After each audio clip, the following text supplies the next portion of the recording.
Hello and welcome to the Trail and Adventure Motorbike Podcast with me, Clive Barber, and my good mate, Noel Tom. For the days when you can't ride your bike, there's always the Trail and Adventure Motorbike Podcast. Guess who's back? Who's back again? Yes, your favourite friendly paramedic. We've invited our good friend Ollie Moto, alternatively known as Ollie Nice, back. He is a proper paramedic. He's got qualifications and everything. So this week's episode, slightly more serious than usual. Only slightly. A bit of a warning before you go any further. It is fairly graphic. We talk about blood and we talk about CPR. So if that kind of stuff upsets you, or if you've been involved in something and you don't want to really hear about it again, now is the time to switch off. But I think what we've actually got is really interesting. We recorded for something like 2.5 hours. We're going to have to split it into two parts. So this is part one, and I think you'll find it really fascinating. It isn't there to replace first aid training. It's a good reminder, but you really do need to do a proper first aid course. Maybe buy a book and keep it with you, or travel with your own paramedic, like we have started to do. That said, to be fair, he's probably the one most likely to hurt himself on his stupid big bike. Anyhow, let's get on with it. No, you always look so comfy on these podcasts. You're just like chilling. I've moved from the garage because the garage was quite echoey and cold. And I was thinking it's good to have bikes in the background. And then I thought it makes no difference having bikes in the background. Because it's a podcast, isn't it? People can't see us. Yeah. If you imagine the TV and then imagine the radio, and what's the main difference? Oh, yeah, I never thought of that. Yeah, that's what it is. Yeah, of course. It's staring you in the face, isn't it now? So many revelations on this podcast. So many revelations. We were just talking about the Wales trip as well. I have been staring, you said your HD camera. I've been staring at your face continuously for about a month. I've just literally, when I was late for your podcast then, when you phoned me, I was actually genuinely, I was typing into Microsoft Word the word Clive for the voiceover I need to do because I was staring at your face. So, I mean, I just can't get enough of you, mate. Sorry, Noel, you wasn't there. Were you searching his face out with your camera, or was he just eternally putting his face He just doesn't fucking, he wants to be on camera. He's a media whore, isn't he? He wants to mention his podcast every opportunity. Yeah, that's true. But the thing is, I remember leaving there thinking, I don't remember actually seeing you with a fucking camera. And I remember thinking, he's not even come up to me once with his camera, but you're saying I'm in the film quite a lot. It's the skill of the cameraman to not be too intrusive. You were very unintrusive. And what's this about me and my pants again? Well, I don't want to spoil it for you. We might, is this bit going to go on your podcast? The video will be out soon. Sometime after this podcast, you're going to get you're going to get a sneak preview before it comes out to make sure you're happy. You're happy with it, that everyone's going to see a Dalivaco. Right from east to east. That's not me being racist. Who fell off the most on that trip? Ollie. That wasn't me. Seats, I reckon. Oh no, it was Will Collins, wasn't it? Yeah, I'm not counting Will because he was off his bike more than he was on it. But Seats is on a big KTM like yours. Yeah, he was on a 919. It's very unlike Seats to fall off his bike. It's a rare sight, and he had some pretty whopping crashes on this. And one of them's on camera. It's a good one. Would you put that down to Wales then, or? I don't know what. No, I don't know. We did ride some quite tricky trails for a big bike. We definitely did ride some tricky trails, but he didn't fall off at the tricky bits. There was one bit you showed us. He was just riding along, and then the next minute he just flops onto the ground. So Mav, that's the one that Mav shared on Instagram Reels. We do Reels nowadays, don't we? That was from Mav's camera. It was a big hit, that. It was a big crash. And I still can't figure out why he fell off, other than he must have grabbed the front brake, but I don't know why he would have grabbed the front brakes. There's nothing there. And what's Will Collins riding?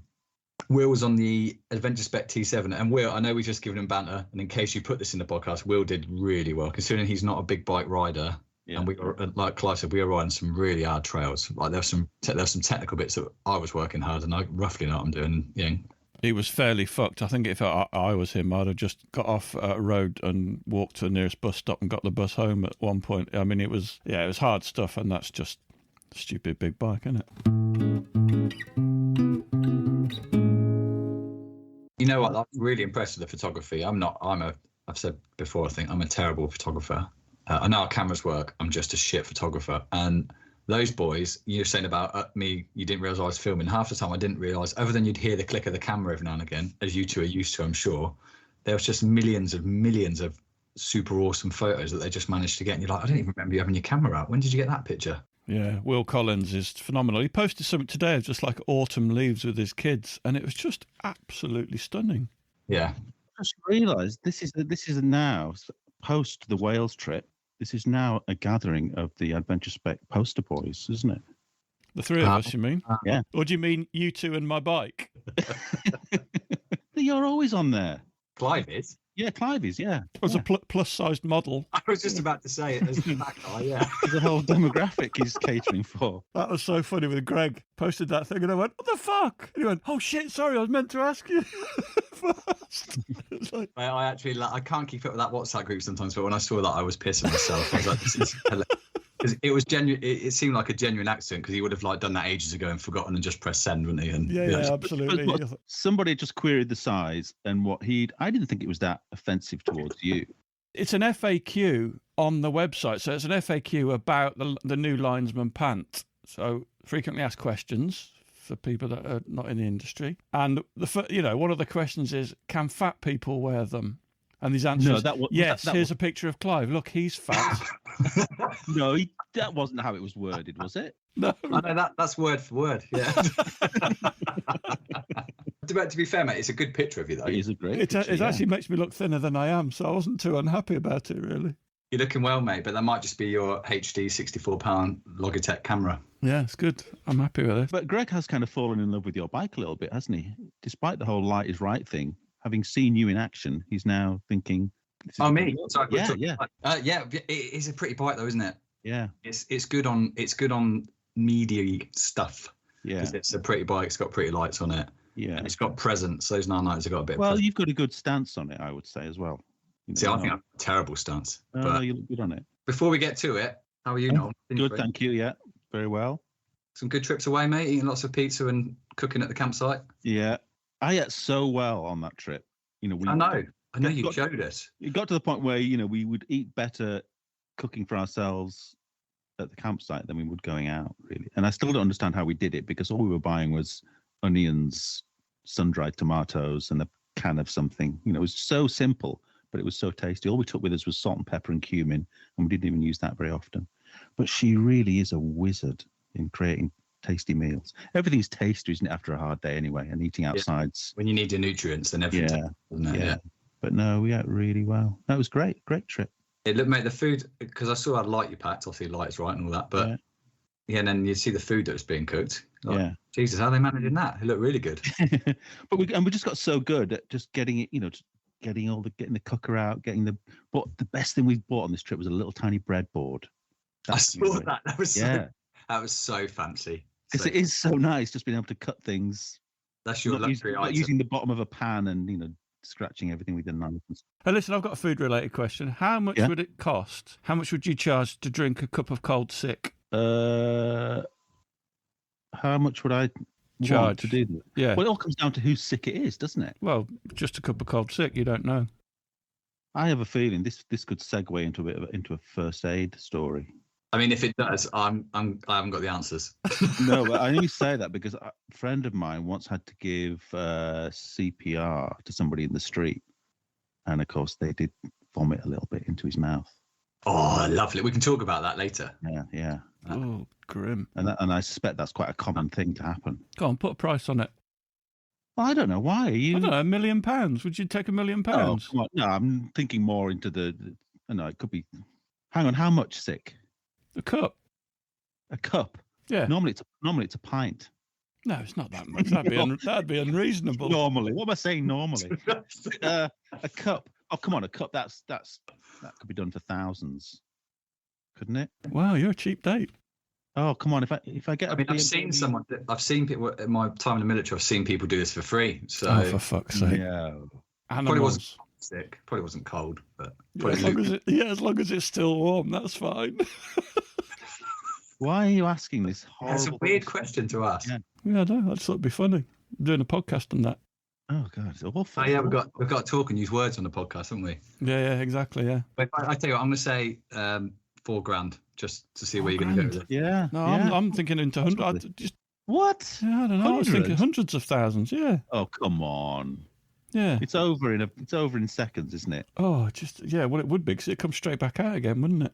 Yeah. But you didn't say I had to keep it down. No, I didn't think say so. that. No. Yeah. 4,000. You'd be seriously thinking about it for 4,000. I'm excited. Again, I'm excited. I love doing these podcasts. Yeah, that's good. I enjoy doing. We enjoy them, don't we? Know. Just sit and talk shit, don't we? But Yeah. some people listen to it and for some reason they enjoy it, which is weird. But hey, it's good. Well, we're 18 minutes in and we haven't said anything useful yet.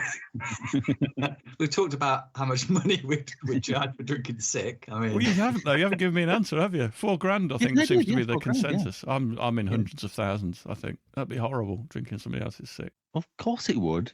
Yeah. But it's the I'm a celebrity, get me out of here thing, isn't it? It's yeah. Yeah. what are you willing to bear? Saying I wouldn't be very good at it because when I watched that, not that I watch it anymore, but when it first came out, people did watch it. Yeah. Like I can't watch that without feeling a bit ill watching them eat that stuff. It's horrible. Yeah. It was supposed to be a first aid podcast, and I got your notes, Ollie, earlier, and just thought, shit, I am way out of my depth on this one. That's the point, isn't it? We all are. You've got bullet point notes as well, mate. Oh, Like God. you should see my ones here. Comprehensive notes. I'm going to grill you. So, yeah, this is going to be a first aid podcast. So we should probably start it when Noel sits back down and stops bumping into his microphone. Not you having a stroke? No, he always looks like that. Look at that. The first aid manual. Why the hell is this on the bookshelf? I didn't even know it was there, but I knew I'd seen a little green or red cross. Yeah. So do you want to be called Ollie Moto today or Ollie Nice? Because that's like your professional little nom de plume, isn't it? Well, that's just my name, Ollie Nice. I don't know if it makes me professional. You call me Ollie Moto. I think people on this will know me as Ollie Moto. Yeah. Yeah. You can just call me Ollie, to be honest. Oh, yeah. I hadn't thought of that. Mr. Nice. Mr. Nice will do fine. So what the fuck qualifies you to give us advice on first aid? In my day job, as you said, I'm a SAR paramedic. So I work on UK search and rescue helicopters as a paramedic. So I am a, as they call them, healthcare professional. Medicine is my job. Did you know I helped design the flight planning software for your company? Did you? Yeah. Is it shit? Is it shit, Ollie? Is it shit? I mean, it's all right. Hmm. No, it's quite good. It is quite good, to be fair. I didn't know you were part of that. Yeah, I did that. Oh, you name a subject, he'll have some connection with it. This is Yeah. no, but I was actually there. I was actually working at the helicopter base teaching pilots how to use it. It was Oh, me, right. not a mate of we- mine, actually me. As we often say, this podcast is not about you. It's about the people we invite onto it. I'm not sure that's true. I think it's mainly about Clive and his ego. Sad but true. Go on. And you've also done some expeditions, haven't you? Where you've done, so a lot of your films are, you've got I've free done trips. as a paramedic. Yeah, I've done lots of stuff as a paramedic, doing bits and bobs here and there. The most recent one was to Nepal, where we ran some medical clinics for those less fortunate. So we went into remote places, the Palpa district, if anyone knows where that is, with a foundation from America called Team 5, which is a veteran-led foundation that I got into because I taught one of the guys who was on it, and then we got chatting and I ended up going out with them. But now I'm part of Team 5. So yeah, we did some medicine, which was cool. Went out and helped a few people. And like it says on the notes, Clive, that you read, I am. This is just to remind me what to tell people. I suppose what qualifies me is I'm also an educator. So I'm a qualified educator. I hold some qualifications and I've assessed people in the military. I teach for other companies. So I teach a lot in the expedition world and I teach all levels of medicine. So, you know, I teach up to doctor level. So doctors that want to do a bit of first aid stuff, because I don't always do first aid doctors. They do specialized medicine. So I teach all sorts of people and I own my own company. Yeah. So I own Nice Medical, where I do all sorts of stuff. But I mean, things like first aid at work up to motorcycle stuff. So I've taught MCN, Motorcycle News. So they're dispatch riders. I've taught all of them. I've provided them with kits and stuff as well. I went to Morocco, taught wheels in Morocco. I had to do some medicine. But anyway, I'm not saying all of this because I like saying, oh, look at me. But it's just so you know that I come from a world where I know this stuff. It's my job. I'm not someone who's done a course to know how to teach first aid. This is my job. I am a medic. So we also have to stress that this is only a podcast that's, well, at this rate, it's going to last about 4 hours if we keep talking bollocks like this. But you're not going to get everything you need from this podcast. So I think one of the points you made earlier was just to encourage people to go and get some proper training as well. Yeah. So you asked me to come on, which is cool. But yeah, exactly that. You can't learn first aid from a podcast. As in, you're going to learn some stuff, but to learn it properly, you need to go and get hands-on and do hands-on medicine. So we'll talk about at the end where you can get some training. It doesn't always cost money. But yeah, please don't listen to this and then assume I've now taught you how to go and put needles into people's arms, because that's not what's happening right now. But we can talk about a few bits that will help you out if you're a biker that falls over and hurts himself, or your mate does. Well, I haven't had a proper job since 2001. So that's when I last had a first aid course, was in 2001. What I remember about it mainly was that it was very much one of the main parts one of the main things we were taught was get help. It was a very hands-off kind of approach to first aid. It was do as little as possible. And pretty much your first thing should be just to stabilize someone and make them comfortable, and then get help, professional help. Has that changed? Not necessarily. We're going to talk about something called a primary survey later on. What you're saying is kind of true. So what you find with medicine is that, the level of medicine I work at, we do certain things because we understand what we're doing, but they tone it down. I was going to say dumb it down, but I don't want it to come out the wrong way. But when you're teaching a lower level of medicine, they just keep it easy. So a lot of the times they'll tell people on the basic course, and when I teach this, I have to teach them to do things that I wouldn't do. And I suppose if they just say, keep them comfortable, don't do a lot, what they're basically saying there is you're not going to mess anything up if you. But what we are going to talk about on this podcast is I'm going to step away from that and tell you what I think you should do, which will help me out as the medic. But before we start talking too much, Clive, can I rattle through a few disclaimer points just so people know what page we're on for all of this stuff? I've done a couple of podcasts with you now and in the medical world, and they're always good fun. I'm a bit anxious about this one because we normally just sit and talk bike bollocks, don't we? Whereas this one, we're going to be talking about a lot of medical stuff, obviously, and I'm going to make it bike relevant. But I hope your listeners are ready for what they're about to do on this podcast, which is essentially to learn some first aid with a couple of bike stories thrown in, as long as everyone's happy with that. Can I swear every now and again just to keep it? Yeah, I'm going to swear.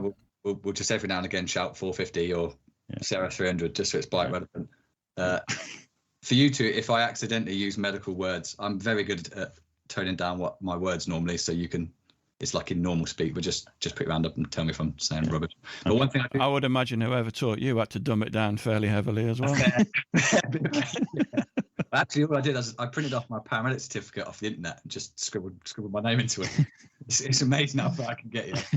One serious thing to talk about is, having taught medicine for a long time, is we are going to be chatting about stuff that if you have, as a listener, had a bad medical experience, I don't want to trigger people, and this is me being serious now. I don't want to upset people, so just be aware we are going to talk about stuff. So if you think that might happen, you might not want to listen. We have to talk about that stuff, otherwise we can't really teach anything, can we? Yeah, exactly. Yeah. So I did first aid training, I reckon, back in 2008 or something like that, and I did the Biker Down course. Yeah, which is something the cops organise, isn't it? And what do I remember from that? Very, very little. That was a long time ago, wasn't it? And I think that's the problem, isn't it? You do these things, you have the best will in the world, and then you forget them. And I've got a first aid kit, and I got my first aid kit out to look at tonight. So basically, it's plasters, it's wound dressings, there's some wound spray, which is like an antiseptic presumably, and there's some eye wash, and there's some bandages and some tape. So I'm thinking basically, all I can actually do with my first aid kit is put a plaster on and give you a little kiss to make it better. Yeah, that's it. That's the podcast complete. It's not enough, is it really? No, you could put some more stuff in there, but so that's what you'll find in a normal first aid kit, if you like. If you went to Boots or somewhere and bought yourself a first aid kit, but you've got to remember, like, if you put other stuff in that we're going to talk about, like tourniquets and what I call Gucci bits of kit, you've got to know how to use them, haven't you? So they don't just stick them in a first aid kit and bang them on the shelves in the supermarket, because some idiot will wrap a tourniquet around someone's neck and kill them and then sue the shop for them. So you need to know what you're doing with this stuff, don't you? So, but that would stop a nosebleed, wouldn't it? Yeah, that's exactly how you stop a nosebleed. So what are we going to do? We're going to sort of just run through an accident's happened. What's the first thing? Are you going to go through a scenario? Put a scenario in front of us? Yeah, we can stick a scenario. Before we do that though, go on. Let's do a bit of teaching. What's first aid then? What are we trying to achieve? You tell me. First aid is the aid you provide in the first instance of somebody being injured. No, that is sort of correct. And Noel. Why are you doing it? What's your aim? Well, I mean, is it over dramatic to say to preserve life? No, probably is. And that is one of the if you teach I teach first aid at work, that is in there, preserve life, and it says things like alleviate suffering and keep people comfortable, all that sort of stuff. But essentially, well, if you Google it, I Googled it earlier, help given to a sick or injured person until full medical treatment is available. And that's the main point I want to. That's the main. Yeah, I could see your mouth moving just about to say. The main point is, you're learning a bit of first aid here. You're not learning how to fix people. And even me as a paramedic, a lot of the time, I'm just trying to get people to hospital, and I can just stop them getting more poorly a lot of the time. So all your aim is, especially if you're a basic trained guy or girl on your motorbike and someone falls off, is just to, as Clive said, keep them comfortable, stop them being in more pain until someone who knows what they're doing turns up. Crack on from there. So all right, let's talk about a scenario then. And for the listeners, I haven't pre-briefed these gents. They don't know what's coming. Yeah. The whole point of this was that they're home cold. So, right, you're right. Here you go then. You're riding with your mate. It's a cold day, okay? It's cold outside, one of those winter's days. Going along the road, you're doing, I don't know, 50 mile an hour, and then one of those stupid car people pulls out of a junction, and your mate takes the A-pillar, bam, hits the A-pillar, catapults himself over the top of the car, ends up face down in a crumpled mess in a ditch, all right? So it's pretty bad so far, isn't it? You're fine. You've just stopped your bike. I wish we'd started off with something a little bit simpler, to be honest, but, keep going. Your mucker's face down in a ditch. They're unconscious. So you walk over, they're unconscious, making a snoring sound, all right? And they look like they've got a broken thigh and they're bleeding quite heavily. It's a pretty bad day, isn't it? Yeah. And this is intentionally a little bit full on, but what do you do? So I would say if he's grunting, snoring a bit, he's not breathing properly. The broken femur is really bad news because it's near an artery. But I would say you need to make sure they're breathing before anything else. So I would be tempted to get them into a position where I could first of all, I could check whether they were breathing or not properly, and then worry about the other things afterwards. Okay. What would you do now? I'd be thinking about, I'm going to call it clearing the airway. So I'd be looking to do that and making sure they hadn't swallowed or bitten their tongue or something nasty. What do we reckon about the bleeding, though? What do you reckon about if their legs bleeding a lot of blood coming out? But then my attention would be on the bleeding. But surely it has to be the breathing before the bleeding. Interesting. Sure, I don't know, does it? I think so. Possibly, if there's more than one of you there, you could possibly address the two things at a time. Now, with bleeding... One of you. There's only one of us. With bleeding, I think breathing does come before bleeding. Once you've got them breathing, I would then either think about applying pressure. If that doesn't work, I would then possibly think about a tourniquet with an adventure spec sleeve that I've just zipped off my linesman jacket. Yeah. And a twig. And a stick that you found in the hedge. Yeah. What if, same scenario, but what if the bleeding was really bad, so it's squirting blood out? Yeah, that's fucking scary, isn't it? That would probably grab my attention possibly before the breathing. I think if it was squirting. Yeah. So I probably would be putting something on it. There was a big debate on my first aid course about the tourniquet, and we were almost discouraged from ever using a tourniquet. Maybe it was just in the long term. I was watching a drama the other night on TV where somebody applied a tourniquet, and it made me sort of squirm a little bit because I think we were sort of told that, especially on a leg, you put a tourniquet on, there's more chance of them losing a leg, but that'll probably take quite a lot of time. But then if the blood's squirting out, they're going to die within minutes, aren't they, from a major artery? So you'd put a tourniquet between the wound and the heart, wouldn't you, to keep the blood from coming out of the wound, but still pumping around the rest of the body. Guessing. Good guesses. They're good guesses. This is a hypothetical scenario, isn't it? But I just wanted to see how you were thinking and what you'd say. Yeah, I'd be more inclined to be putting pressure on something before I thought about putting a tourniquet on. Yeah. I still remember we were sort of told that even if it comes to sort of putting your heel onto the or just above the wound to stop the bleeding. I'm gibbering because I really don't know what I'm talking about. And imagine you were full of adrenaline. This was a close friend of yours. Person in the car was screaming and it was all kicking off. Yeah. It'd be a bit tricky. So wouldn't it be handy? So your answer is really good, but wouldn't it be handy if we had an acronym A really simple acronym. Yes, we it can follow would. that always worked. Yeah. And that I use as a paramedic. Yeah. Stop us, as Noel flicks through his book. That would stop us having to do the what do I do next? If we just followed this acronym, it'd be easy, wouldn't it? Yeah, do it. What's it called? This acronym? Is it CLIPAG? No. It's what I'm trying to get out of you. Contusion, laceration, incision, puncture, abrasion, gunshot. Is it DRSABCS? It is.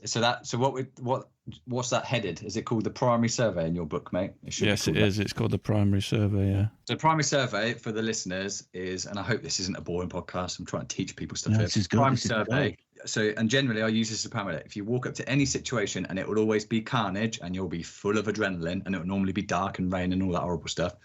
If you stick to the primary survey, it's a way that us medics do, and everyone should do.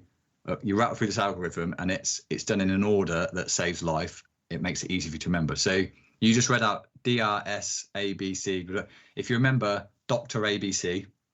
Doctor. So remember Dr. ABC. ABC, yeah. And then 2 S's.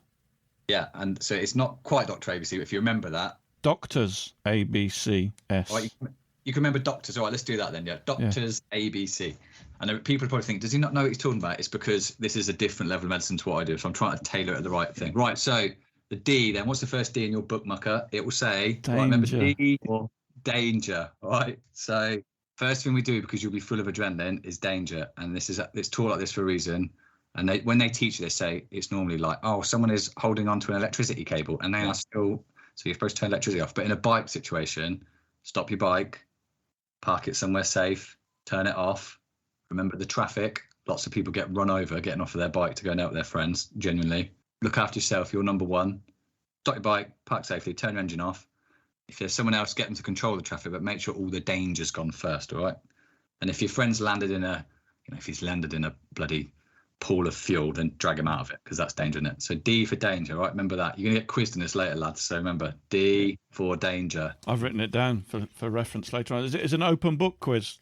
Yeah, fine. Yeah, open book. Yeah, there's no prizes. Right, so you've done D for danger, doctors, ABC. So the R, responses. So they teach this, right, responses, you're trying to gauge how poorly the person is, right? So I'm going to call this biker a patient for now. So in the rest of the conversation, I'll just call them a patient, right? So you're trying to see how poorly they are, and they use an acronym called AVPU, all right? AVPU. AVPU. See, we're getting the funny in as well, aren't we? Yeah. Doctors ABC, and then there's an AVPU in there. There you go, you got it. So it stands for A for alert. So if they're alert, it means they look at you and you walk in the room. That's alert. V for voice. So if you have to say, hello, mate, can you hear me? Which you'll all remember if you've done any first aid training. And if they respond to that, that's voice. P is an interesting one. So P, and a lower level of medicine is taught as place your hands on their shoulders. So you give them a little gentle shake. For me as a paramedic, it means pain. So I try and inflict a bit of controlled pain to see if I get a response from them.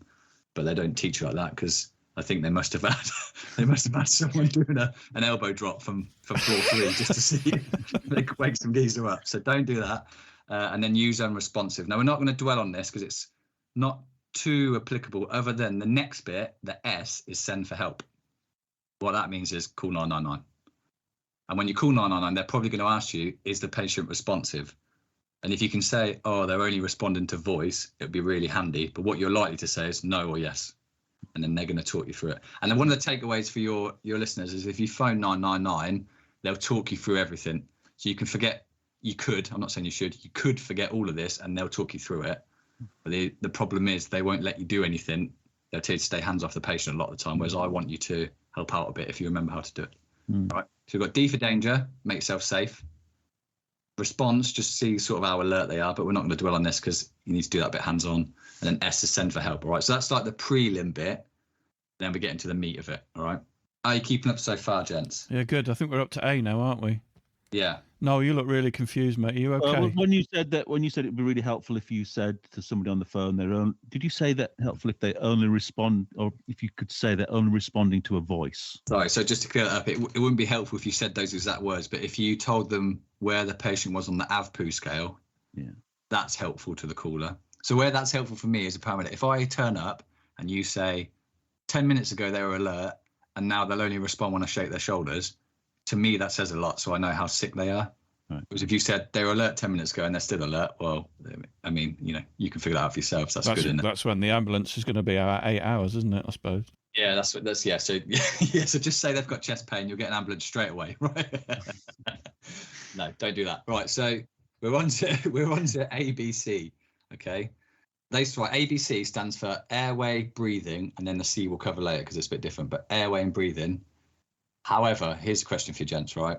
So I want you to remember doctors ABC. I'm going to add a bit in now. So I want you to remember doctors CABC, and that's C. So that first little scenario we had, and for the people listening, I said you walked up to someone and they weren't breathing, etc., but they were bleeding everywhere. Yeah. Clive, you mentioned it. If someone's putting blood all over the floor, where's their oxygen going? Straight onto the floor, yeah. The floor, yeah. And it needs to be in their body, doesn't it?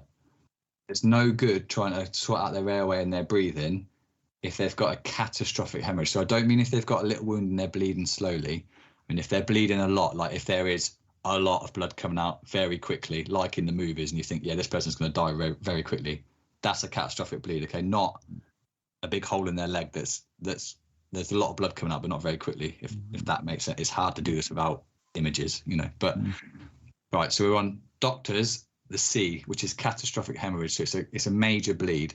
So we're talking like the Blair Witch Project or, Texas Chainsaw Massacre type of blood, right? Yeah, like the movies where someone slits their wrist and it squirts up the wall, like that. An arterial bleed, the artery is bleeding, high pressure blood, bright red blood going everywhere. Right, so we need to stop them bleeding first, okay? So if you're on your bikes and someone unfortunately has a crash and they're bleeding a lot, like there's loads of blood coming out, they're going to die quickly. You need to stop them bleeding before you do anything else. So we can do that in certain ways. So the first way, Noel, you said earlier, was put pressure on, didn't you? You mentioned direct pressure. Yeah.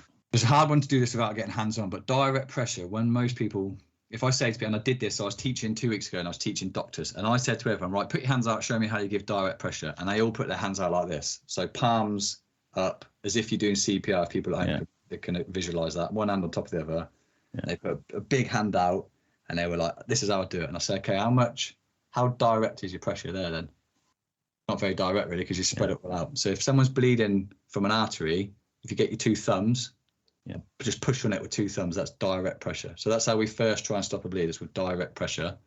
And if you put your fingers, let's say someone's bleeding, this is all very hypothetical. So effectively, what you're saying is that an artery is a tube with liquid coming through it, and it's a red liquid. So all you're doing is you're just pressing the artery to squeeze the tube, so the liquid can't get through the tube anymore. Yeah, exactly that. If you can see the artery, great. Yeah, but you might. But if you can't see the artery, you just keep moving around until the flow slows, presumably. Essentially, mate. Yeah, it's. There's loads I can go into here, but direct pressure is the first way to stop a massive bleed. It's just to put direct pressure on where you think the blood's coming from. And if you put the direct pressure on, you need to just hold your fingers there if it's in the right place and not move them, because it can take like up to 10 minutes for your blood to clot properly. So just keep your fingers still and literally don't move until the ambulance turns up. Because if you let go, then that clot breaks down. Yeah. When you have a big bleed, I hope this isn't too boring for people listening, but when you have a big bleed, your first clot is your best clot. Your body throws all of its clot response to that first clot.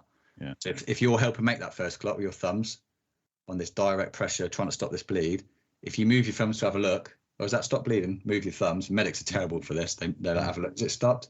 Yeah. And that clot breaks. Well, your body's already used loads of its nutrients to make that clot. Right? I didn't realise. I thought if you sort of did tear a major artery, I didn't know that clotting was going to be much use to you. I thought the blood flow was so great and it was such a large artery that clotting didn't really kick in, but it does. We're talking quite theoretically here. It can do if you can get your fingers in on it, and I know people that have done that. But where we're going to move to now is that you need to get a tourniquet. Yeah. So if that's not going to work, if you think I can't see where this blood's coming from, but I can see it's coming out quickly, then that's when we need to go to the tourniquet level of stuff. In fact, no, I forgot to mention something. We don't go straight from direct pressure, two thumbs, to tourniquet. What I want to try and do first is use what's called a trauma bandage. So you can get loads of different ones. There's loads of fancy looking ones. There's also lots of simple looking ones, but it doesn't really matter as long as you use a trauma bandage. So although we're still trying to hold direct pressure, we get a trauma bandage, we put the trauma bandage onto the wound, and then we hold our direct pressure onto that trauma bandage. And then what that does, that acts as a barrier that soaks up all the blood and hopefully makes a clot, and then that will form a seal. Hopefully it will clot all the blood and it will stop the bleed. So just to recap, direct pressure with your 2 thumbs if you can see the bleed, but what would be better is if you had a bandage in between your thumbs and that bleed, so you can hold the pressure on, because then when the bandage clots, or hopefully helps to clot, when we take our thumbs away after that 10 minutes we've waited, hopefully the clot's still there and they stop bleeding. If that doesn't work, that's when we then jump to tourniquet. In the good old days of 999, I remember one of the very memorable stories I heard on that once was a guy on a trawler, and he was by himself, on a little fishing boat by himself, and he'd done the classic thing of getting his ankle, or he's just below his knee. Actually, I think it was around his knee, or just below his knee. He'd got it caught in a loop of wire cable that was being winched in, and he got lifted up by this loop, and his whole body weight was on this loop of wire around his knee, and it severed his leg. And he obviously rung the Coast Guard, but when they got there, he said that about a cup full of blood had come out of it, and then it had stopped bleeding. And that. So there's a load of weird anomalies. So you can, like I said, we're talking very textbook about stuff here, but what you do on the day of the races might be a bit different. But so what can happen when you? So just to explain to people, so you've got arteries and veins. Okay, arteries are very close to bones, very deep in your body, high pressure blood that takes blood away from the heart, and in simple terms, not technically correct, but people remember it takes oxygenated blood, all right, which isn't technically correct if you talk about lungs, but it doesn't matter. And then veins are near the skin, that's why you can see all your veins, and they take low pressure deoxygenated blood, in very simple terms, not technically correct, back to the heart, all right. So that high pressure down towards the bone, that's where this bright red arterial blood comes from. And what happens sometimes, or what happens a lot of times, if you sever an artery, if you properly sever it, they sort of retract a little bit and they can self-seal. Right. Depending on what artery you get, some are big, yeah. And it all depends on circumstance and your I bet. and body factors and blah blah blah blah blah, stuff that I don't really understand. But sometimes they might self-seal when you're having a good day. Mm. But what we're saying here is just to take this. So if someone's bleeding, if you can put direct pressure, like with your 2 thumbs, pushing really hard on the point, do that and stop them bleeding. Just keep your fingers still until the ambulance turns up. But if that's not working, you need a tourniquet. If you've not got one, well, you need one really. So what tourniquets do, and this isn't me teaching people to use tourniquets, because I have to teach you hands-on, because they can be dangerous bits of kit if you use them wrong. But essentially what a tourniquet's doing is squeezing that artery against a bone. That's what you're doing at that point. So you put a strap around someone's leg, you're squeezing. What you're trying to do, although you're squeezing their whole leg or their whole arm, the point of it is that the artery that's bleeding gets clamped against the bone. Like Clive just said, you're stopping that tube full of blood from putting blood all over the floor, and then, or wherever it's going, and then that will hopefully then clot, and you'll potentially save this person's life. So tourniquet is the way to go for a catastrophic bleed, a major bleed, but you need to be taught to do it. So I don't want people to go out and buy tourniquets and say they've been taught to do it now, because you haven't. You have to be properly taught how to use them. And like you said, Clive, or whoever it was says it kills the leg. Who said that? Yeah, I think I said that. Yeah, that we were put off using it because it probably was less advantageous than it was advantageous to use a tourniquet. If used incorrectly, correctly, the leg's potential. We're talking about a leg at the moment. The leg's going to die below the tourniquet because it's got no blood, but they're not going to die because you're stopping. Yeah, but that's interesting. I'd never thought about it actually pulling the artery against the bone. You just sort of thought, you're just squeezing the artery against all the rest of the muscle that's in the leg or in the arm. But actually, it's all about the bone, isn't it? Yeah, you're trying to clamp. That's why you're trying to clamp it to the bone, and that's why we don't put them on like elbows and knees and stuff, because it won't work. Then you need a long bone. Oh, that's interesting. Yeah. Just as an aside, and you're worried about this being dull, it's not. It's really interesting. Dull was probably the wrong word, but it's all very. I love teaching, but I like doing it hands-on when I can show you. Yeah, of course. Oh yeah, I bet. Yeah. And equally, I'm telling you loads of stuff. Like I've just told everyone, you need a tourniquet. Yeah. You're not allowed to do it because I haven't taught you how to do it properly. So I don't know. I don't want it to be wasted. But hopefully, if this helps stop someone die, then we're winning, aren't we? Just telling us how a tourniquet works, I think that's really valuable. Yeah, and that's why, and you can, the what's the word I'm looking for? Where you make a tourniquet out of like a belt and a stick. What's the word for it? Oh, is it French? Because the French used to use it to strangle people. So tourniquet is a French word, but the word I'm looking for is like a makeshift tourniquet. Did you know the French have no word for tourniquet? No, they don't have a word for cul-de-sac either. But yeah, there you go. Right, so we've done danger. We've got ourselves safe. Responses, yeah, great. If you can get an idea of their responses, it's great. We're going to send for help. Call 999. Don't forget that bit. And then if they're bleeding, the first thing we do, if they're heavily bleeding, squirting blood all up the walls like Texas Chainsaw Massacre, we need to stop that. That's what we do.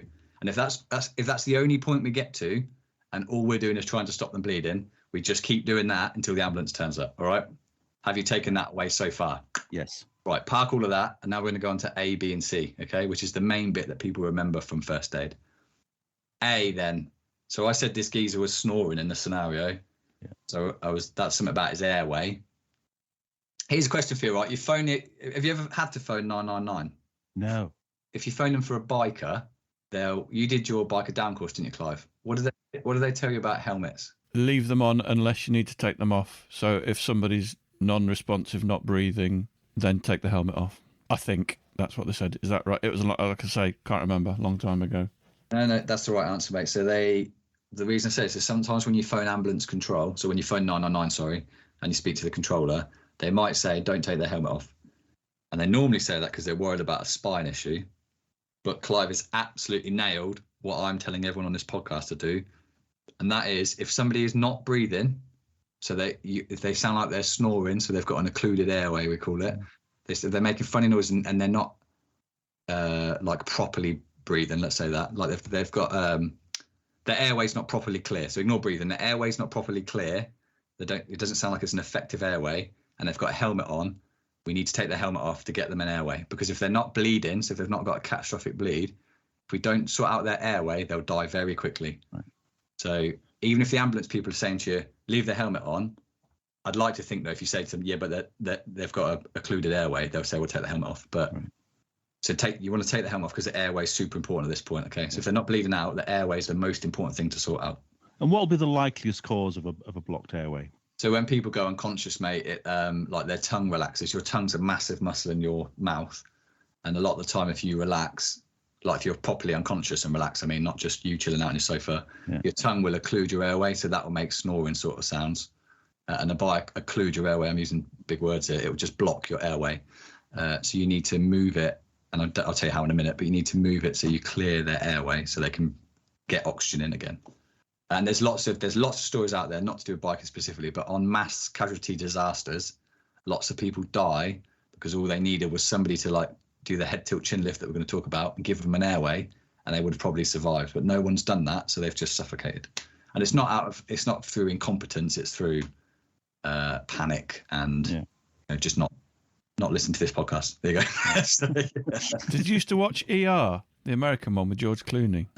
No. That's a great program. This is like a really dull episode of that. I'm loving it. That's great. Right, so airway then. So if they are breathing, if they're face down but they're breathing, just leave their helmet on, because they could have a head injury and that's protecting their head. So if they're breathing, if their airway's clear, sorry, I keep saying breathing. If their airway's clear, just leave their helmet on. But if at any point you're not sure, you think they haven't got a clear airway, then we need to clear it. So we're going to take the helmet off. Now, there's loads of ways to do that. You need to go and do a course and do it with your hands. I can't tell you over this, but I can tell you. But essentially, one person holds behind the neck and supports the head, and the other person wheels the helmet off. But just get on YouTube. There's loads of videos of it. And that's included in the Biker Down course as well, isn't it? Telling you how to. And to check their breathing, do we just have to hold up a little vanity mirror and see if it mists up? Is that how we tell if they're breathing or not? That's a good point. So, well, let's just talk about how you do airway stuff first.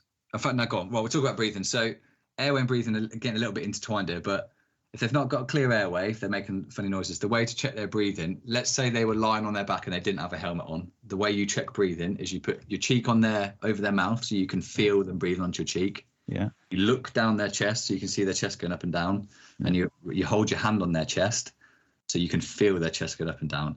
And this is where lots of people get, oh, but what if it's a lady? Well, if they're unconscious, don't worry about it. What we're trying to do is make sure they're breathing. So there's nothing sketchy going on. Yeah. But so we call that look, listen, feel. And you're supposed to check for 10 seconds for 2 breaths. Okay. That's a normal breathing rate. If they breathe 2 times in 10 seconds, that's good. Anything else, maybe not so much. But we're just talking about an airway at the moment, not so much the breathing-y bit. Yeah. So let's say we turn up, they're making this horrible snoring sound or choky sound. So we need to take the helmet off. So we get rid of their helmet. Having looked at the YouTube video that you've just watched, viewers at home, pause this, watching YouTube video, and then Don't get distracted though. Come straight back. come straight back. We could do that 2 ways. So you might have heard of the head tilt chin lift, and that's where you put 2 fingers underneath their chin and you lift their head up, so it sort of extends their neck a little bit as if you're looking up to the ceiling, and that will pull their tongue away from their airway. So that's one way. What we sometimes worry about though in this scenario is a big spinal injury because they've had a big impact. Yeah. So we're worried about their spine. The airway takes precedence over all of that. But another way you can do it is called a jaw thrust.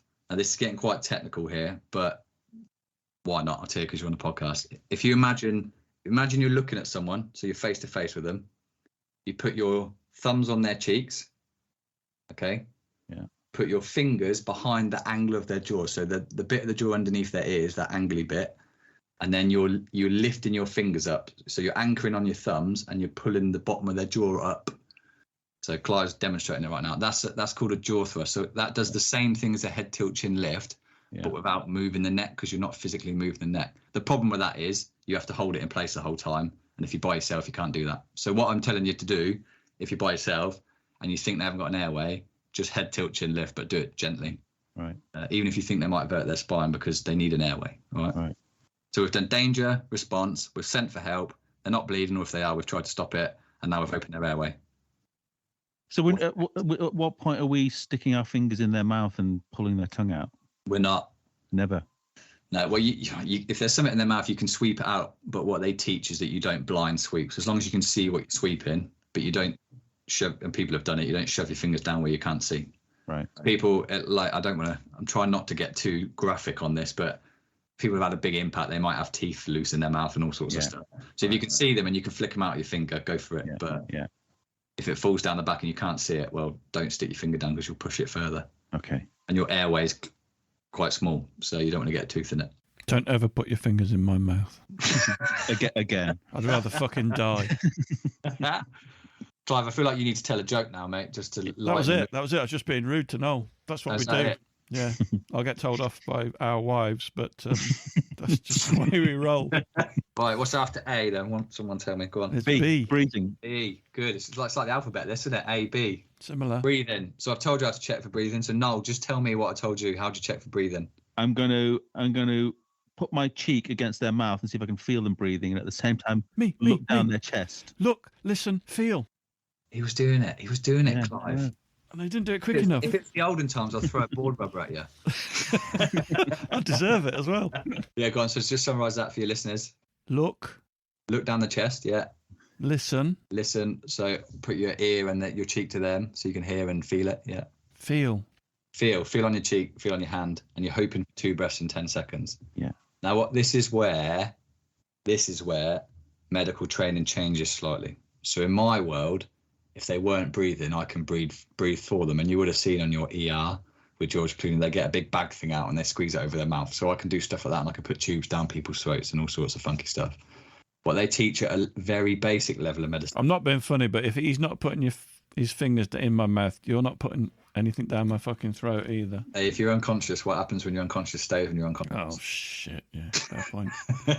I don't want to make too many dodgy jokes because I'll lose my paramedic register. Well, he's very professional.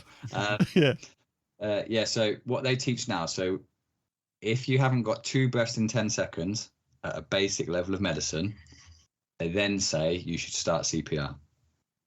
All right. Just remember that when you've called 999, what I forgot to mention is stick it on speakerphone. So just bang it on speakerphone, full volumes, because then you've got your hands free and you can talk to someone and they'll be talking you through it all. But if they're not breathing, if you don't have 2 breaths in 10 seconds, you have to start CPR. That's what they teach at a basic. So first aid at work level of medicine. Okay. At a higher level, you don't do that. But so just to quickly summarize, we turn up, they're hosing blood all over the floor, direct pressure or a tourniquet. If they haven't got an airway, we need to take the helmet off and give them an airway. Head tilt chin lift or a jaw thrust. But head tilt chin lift is fine, even if you think they've got a spinal, if you're by yourself and they've not got an airway. And if they're not breathing, if they've not got 2 breaths in 10 seconds, if they've got a bit more than that, that's fine. But if they don't make 2, is what I'm saying, then you should technically be starting CPR. But you're going to be on speakerphone, so you can always ask the person on the phone because they're trained in how to help you out, okay? I'm just reading my notes. Let's just talk about CPR then, right? Well, you tell me. Tell me about CPR. What'd you do? two things in CPR, is there? One is chest massaging to help the heart pump, and the other one is breathing into somebody else's mouth to keep air in there. And what I'd heard recently is you don't breathe into somebody's mouth, you just do the chest compressions. And you can do that for about 7 minutes or something like that, because there's still, if the blood is there, it's oxygenated enough that it'll work. No idea whether that's correct or not. No? I was going to say the same as that, I think. but I need to do another first aid course, because all of this is long forgotten now. And someone's dying in front of you right now, and you're and ahhing. What are you going to do? I don't know. The Bee Gees Staying Alive thing made the news, didn't it? So that will be in my head, that I'd be doing it to that. I'd be probably looking for the solar sort of plexus area and pushing on that. But yeah, I would just be doing what Clive would be doing. We'd just be doing thrusts. What does the chest bit do? What you do? What does it physically do in the chest? Squashes the heart, doesn't it, to squeeze the blood out of the heart? Presumably, that's what. Again, that I'm guessing, but that's what I've always thought. And what does the mouth-to-mouth bit do? That puts air into the lungs. Air or carbon dioxide? Oxygen. It puts oxygen in. Yeah. We don't use all the oxygen we breathe in, so when we breathe some out, we can put it in someone else. So what you said earlier about the chest-only CPR is the technical term for it, is correct. But let me just elaborate on a few points. So CPR, right? If somebody's not breathing, you'll notice I haven't even mentioned taking pulses. We don't teach that anymore at a low level of medicine because people faff for too long. So if they're not breathing, they've not got 2 breaths in 10 seconds, we start CPR. And all you need to do there is get rid of all their levers or clothes, whatever they're on. You need a bare chest. If they're a lady and they've got a bra on, get rid of it. If you can cut it off or just get rid of it. We don't worry about stuff like that when we're trying to save someone's lives. Just get rid of that stuff. You're going to aim for the center of the chest. So no posh words, center of the chest. And remember, for your listeners now, I want everyone who's listening to put their hands on their bottom ribs now. So you too as well, put your finger on your bottom ribs. I'm just feeling belly. Yeah, just push harder, Clive. You'll get there. Right, so your chest is in very simple terms, it's from that point there to the start of your neck, all right? So your chest isn't all the way down to your belly button in your abdomen. So when I say center of the chest, it's the center of that bit. So it's your sternum for those that know what I'm talking about. But center of the chest, sort of nipple line in broad brush terms. Yeah. We just aim for the center of the chest. There's no measuring anymore. We used to measure with fingers. And we're pushing 5 to 6 centimeters on an adult. So we're going to aim for the center of the chest. We're going to overlap our hands. And I hope everyone knows what I mean by that because it's hard to explain. Well, interlocking your fingers. Yeah, interlocking fingers, that's better, yeah. And we're going to go, Clive's got a ruler out, wicked. Wicked. If I turned up and you were doing that, I'd be like, what? And we're just going to push, just remember, 5 to 6 centimeters, all right? And how hard? Well, you just want to compress that much because what we're trying to do is we have to squeeze that heart. People do it too gently. Yeah. But we're trying to squeeze the heart to push the blood out. And then when we bring our hands back up again, that lets the heart refill. And I've said that for a specific reason. If you do CPR too quickly, I'll tell you the rate in a minute, what you're not doing then, that bit where your hands come back up, that's called rebound. Yeah. If you don't allow for rebound, you're not letting any blood go back into the heart. So that's what we have to allow for rebound. So you're going to push 5 to 6 centimeters. See, that's so interesting, Ollie, because people talk about CPR, but quite often people won't really talk about what CPR is actually doing. And if you understand, I think what it's doing, that really helps you remember how to do it properly. Well, yeah, that's what I'm trying to do. I am a person who likes to know why I'm doing things, not just doing blindly. So yeah, you're trying to push the heart down to squeeze the blood out, and then you have to allow your hands back up again. You don't have to take your hands off the chest, just have to let the chest come back up so that the blood goes back in. And we're going to do it at a rate of 100 to 120 per minute. So if you just remember 2 a second. Wow, that's quite fast, isn't it? Yeah, it's faster than you think. 2 a second? Yeah, so that's quicker than a normal heartbeat, but the reason you do it that fast is because what you're doing isn't very efficient, so you have to up the rate to get the flow. I'd also heard somewhere recently that if you're doing CPR properly, you're breaking people's ribs. Is that true? Yeah, it's absolutely true. Again, I was trying not to get too gory. I've done a lot of CPR in my time, obviously, because my job. you'll always break ribs. So what you'll find is the first couple you do will be quite difficult, but then once everything breaks and moves around a bit, No way. if I can say, it gets a bit softer without sounding too gory. I mean, it sounds terrible, doesn't it? But these people are going to die otherwise. So are you saying that the majority of times you've done it, you've broken ribs? Every time. Every time? Yeah. My God. But what's a broken rib? Nothing. Oh, I know, but that's an indication of just how hard you're doing it, sure. Yeah. So you're pushing really hard for 100, 2 times a second. Anyway, that's just the 2 times a second. 2 times a second. That's just the CPR bit, all right? Yeah. The breathing bit is to get oxygen in. Okay. Now, I'm not going to tell you how to do that. And the reason why is because I don't advocate doing it. You can do chest only CPR. And by doing CPR, residual oxygen goes in and out. If it was your loved one or a child, then I'd, and even for me, then I'd definitely do mouth to mouth, especially on any child. I'd be doing mouth to mouth. And the way we do mouth to mouth is we either, for an adult, we have to head tilt chin lift a little bit, pinch their nose, because your mouth and your nose are connected. So if you breathe into someone's mouth, it will come out of their nose if you don't block their nose. So we pinch their nose, head tilt chin lift. So remember, 2 fingers on the bony bit of the chin, not on the neck. Lift their head up to open their airway. And when we blow, we don't blow like this. We're not doing a heavy blow. We're covering their whole mouth with our mouth, and we're just going and just watching their chest rise. And you want to do one. I think they say don't take longer than 10 seconds to do 2 breaths again. It might be 5, but you just want to do 2 breaths, let their chest go up, let it come back down, let it go up, let it come back down. And it's a progressive blow. If people understand, it's hard to, I want to show you how to do this. But it's a progressive feel. And especially with children, obviously, you've got to be really careful. But it's a progressive feel to get their chest up. So we do 30 chest compressions to 2 breaths. And we just keep doing that. 30 compressions, 2 breaths. 30 compressions, 2 breaths. And we don't stop until the ambulance turns up, unless you're physically exhausted and you can't carry on, or the person wakes up, like show signs of life, we call it. And why are you saying you don't advocate doing that? I wouldn't advocate it unless, like I said, for me personally, if someone dropped down in front of me in the street, if it's someone I knew, absolutely, because it is better giving them a bit of oxygen. Or if it's any child, absolutely. The reason I wouldn't do it for anyone I didn't know is because people have a lot of viruses and stuff that they don't disclose that you're not going to know. I personally wouldn't risk it. Right. If I had my medical kit, then I just use all my bags and stuff, but I wouldn't. Would you do it for Noel? Yeah, because I know him, and I don't think he's probably just full of red wine. But tea. Yeah, tea. You're not a drinker, are you? Not a lot. Not on the Clive sort of scale. Oh, shut up. Not that he'll admit to on the podcast. So just because I waffled a bit there, clarification then they haven't got 2 breaths in 10 seconds. We immediately start CPR. So we go straight into chest compressions, center of the chest, third of the chest, do 30 compressions at a rate of 2 a second, 100 to 120 a minute. Then we do 2 breaths, 30 to 2, 30 to 2, and we do not stop. Or we just do continuous chest compressions. And if you get tired, you swap with somebody else. And if the person doesn't wake up or doesn't show signs of life and you're not tired, you just keep going.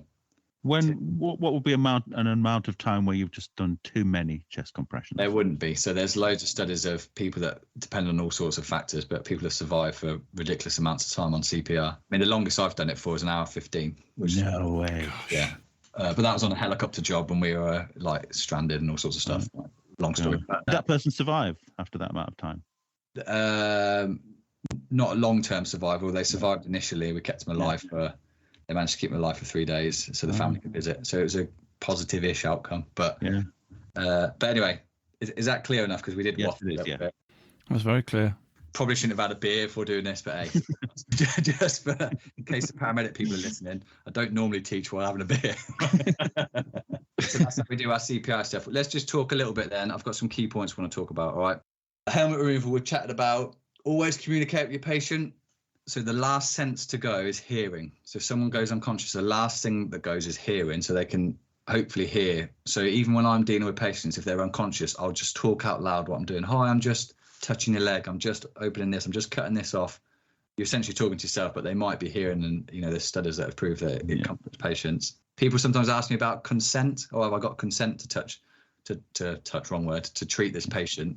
If they're unconscious, you definitely have consent. You have what's called implied consent. If they're conscious, I mean, you can say, are you happy if I treat you? But I suggest if they were bleeding all over the floor and you were trying to help them, no one's going to argue with you. But I wouldn't get too wrapped up in consent. If you're genuinely trying to help this person by administering first aid, you're not going to get sued. There are stories of people trying to sue because they're idiots. Yeah. It would never cross my mind that. Well, I know someone who did a plane. I'm not going to say any times or dates because of confidentiality, but they dragged someone out of a burning plane. And on the way out of this burning plane that someone would have burnt to death in, this person cut their leg on the way out and then tried to sue for a leg injury for the person that saved their life. There are people out there that do ridiculous things. These things never get through court, is what I'm trying to say. Yeah. You're acting in the patient's best interest, you'll be fine. Keep the patient warm if you can. So try and insulate them from the ground. Try and keep them warm, put blankets on them, because when people get cold, there's a thing called the trauma trial of death, which I won't go into, but when people get cold, it makes them die quicker, is a really easy way to remember this. So just try and keep people warm. We're not going to talk about the recovery position because it needs to be demonstrated, all right? So I'm not going to mention that.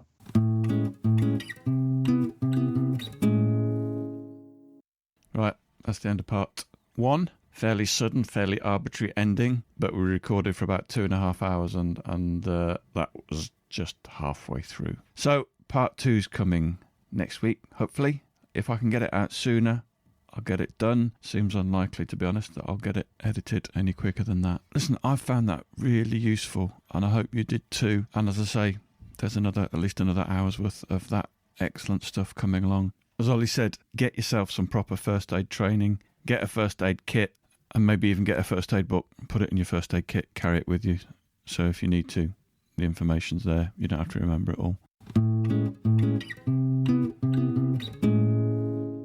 If you've enjoyed this episode or found it useful, have a think about going to our website, which is tampodcast.com. You can buy some stickers. There's links to buy me a coffee or our Patreon site. Any support would be massively appreciated. If you don't want to do that, if you don't want to spend any hard-earned, just send us a message. Say thank you.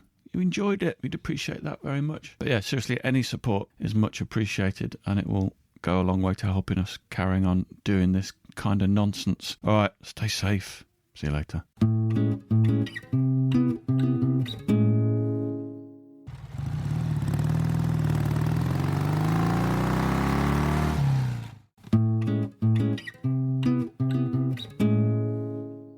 Thanks for listening. We really appreciate your support. Don't forget you can follow us on Facebook and Instagram. And if you really appreciate what we do, you could consider supporting us on Patreon or buy us a coffee. Links are available on our website, which is tampodcast.com, tampodcast.com, where we also have a limited selection of branded stuff. But either way, please keep listening and spreading the word. See you next time.